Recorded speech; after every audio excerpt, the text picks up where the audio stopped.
Ақтабан шұбырынды Алқакөл сұлама. 18 ғасырдың 20 жылдардың бас кезінде жоңғарлардың қазақ жеріне кезекті ірі жорық жасауына қолайлы жағдай қалыптасты. Неге қолайлы жағдай? Біріншіден, 1722 жылы жоңғарлармен ұзақ уақыт бойы соғыс жүргізіп келген Цин династиясының екінші императоры Канси қайтыс болады.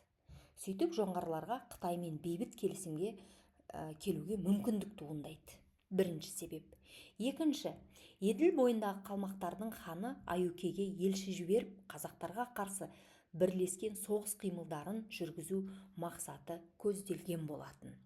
Үшіншіден, Ертіс бойында жақында ғана бой көтерген әскери бекініс желісін нығайтумен әуре болып жатқан Ресей жоңғар мемлекетіне бәлендей қауіп төндіре алмайтын болды.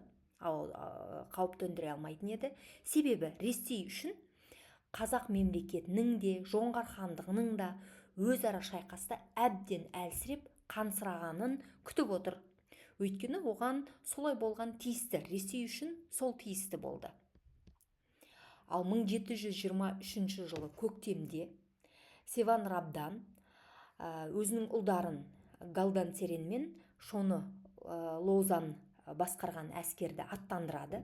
Сонда жоңғар шапқыншылығының алғашқы соққысына ұшыраған жерлер Қазақстанның Жетісу мен Ертіс бойының қазақтары болды.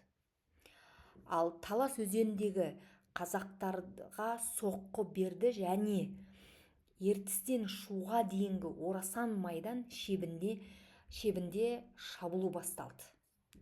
Қай жерлерде? Ертістен Шуға дейінгі Орасан майдан шебінде шабуыл басталды. 1724 пен 1725 жылдары Ташкент қаласының тұрғындары қазақ әскери жасақтарының басшылығымен қаланы жаудан бір ай бойы қорғады, Ташкент қаласын. Бірақ жоңғарлар Ташкентті алды. Ташкенттен кейін Сайрам, одан кейін Түркістан сияқты басқа қалаларды басып алған болатын. Сонда бұл кезең 1723 пен 1727 жылдары қазақ тарихында Ақтабан шұбырынды Алқакөл сұлама деген атпен аталады. Қазақтар тірі қалу үшін, аман қалу үшін бір бөлігі Жайық бойына дейін жетеді, бір бөлігі. Ал ұлы жүз бен орта жүздің бір қатар рулары Шыршық өзенінің Сырдарияға құяр саласынан жоғары өтіп Ходжентке беттеген болатын. Ал орта жүз рулары Самарқанға кетті. Кіші жүз рулары Ырғыз, Торғай, Жайық, Ор өзендеріне және Хиуа мен Бұхара хандығына көшкен болатын. Ал тарихтағы бұл қазақ халқының басынан кешірген сол бір орасан ауыр қайғы қасіреттің символы болған Елімай атты зарлы жыр. Қазақстанның жерінде салыстырмалы түрде алғанда Қазақстанның батысындағы алыс аймақтары ғана аман қалған екен. Енді бұл оқиға туралы Шоқан Уәлиханов былай дейді.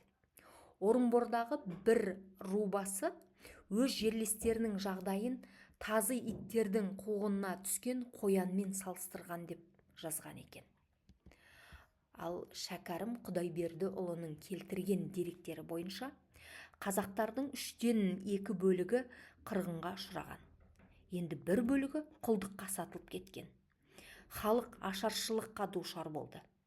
Халық сол кезде өлмей аман қалу үшін қайыңның сөлін ішкен екен. Қайың сауған деген сөз осыдан қалған.